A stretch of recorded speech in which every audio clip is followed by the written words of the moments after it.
মাস ধরে আন্দোলন চলছে দফায় দফায়। গত 16 মে থেকে কিন্তু ইশরাক হোসেনকে মেয়রের দায়িত্ব দেওয়ার দাবিতে ঢাকা দক্ষিণ সিটি কর্পোরেশনের যে নগর ভবন, সেই নগর ভবনে তালা ঝুলিয়ে দিয়ে যে নগর ভবনের কর্মকর্তা কর্মচারী, কিছু কিছু কর্মকর্তা কর্মচারী এবং একটা ইশরাক সমর্থক এবং এর মাঝে অনেক ঘটনা ঘটে গেছে।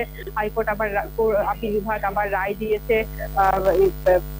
নির্বাচন কমিশনও গেজেট প্রকাশ করেছিল। তারপরে সরকারের যে স্থানীয় সরকার মন্ত্রণালয় থেকে ইশরাককে শপথ পাঠ করানোর জন্য কোনো উদ্যোগ নেওয়া হয়নি। এর পরবর্তীতে কিন্তু ইশরাক সমর্থকরা এর আগে প্রধান উপদেষ্টার যে বাসস্থান যমুনা অভিমুখে গিয়ে সেখানে বিক্ষোভ করেছে।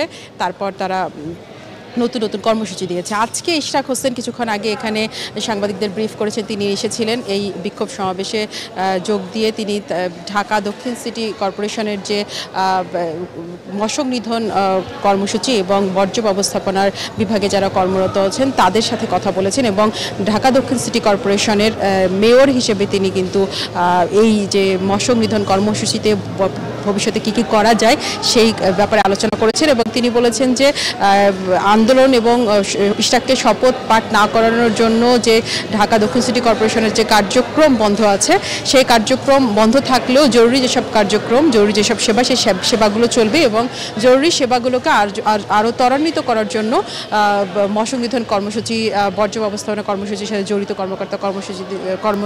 কর্মচারীদের সাথে আজকে বৈঠক করেছেন এবং আগামীকাল এবং আগামী পরশু দিনও কিন্তু স্বাস্থ্য বিভাগ এবং অন্যান্য বিভাগের যে জরুরি সেবা প্রদান করার যে দায়িত্বরত কর্মকর্তা কর্মচারীরা আছেন তাদের সাথে বৈঠক করবেন ইশরাক হোসেন ঢাকা দক্ষিণ সিটি কর্পোরেশনে। এবং তিনি বলেছেন যে জরুরি সেবাগুলো চললেও ইশরাককে মেয়রের দাবিতে যে শপথ করানোর যে আন্দোলন চালিয়ে যাচ্ছে ঢাকাবাসীর ব্যানারে নগর ভবনের সামনে, সেই আন্দোলন চলমান থাকবে। এবং ইশরাক এখানে আরও একটি কথা বলেছেন যে এই যে 1 মাস ধরে আন্দোলন চলছে, দফায় দফায় বিএনপি নেতাকর্মীরা নগর ভবন বন্ধ করে নগর ভবনের যে অন্যান্য যে অফিসগুলো রয়েছে সেগুলো বন্ধ আছে, এই কার্যক্রম বন্ধ আছে, এই আন্দোলন চলছে, নগর ভবনের কার্যক্রম বন্ধ রয়েছে। তারপরে সরকারের পক্ষ থেকে তাদের সাথে কোনো ধরনের আলোচনায় বসার বা তাদের সাথে আলোচনার কোনো ধরনের যোগাযোগ করা হয়নি ইশরাক বলেছেন।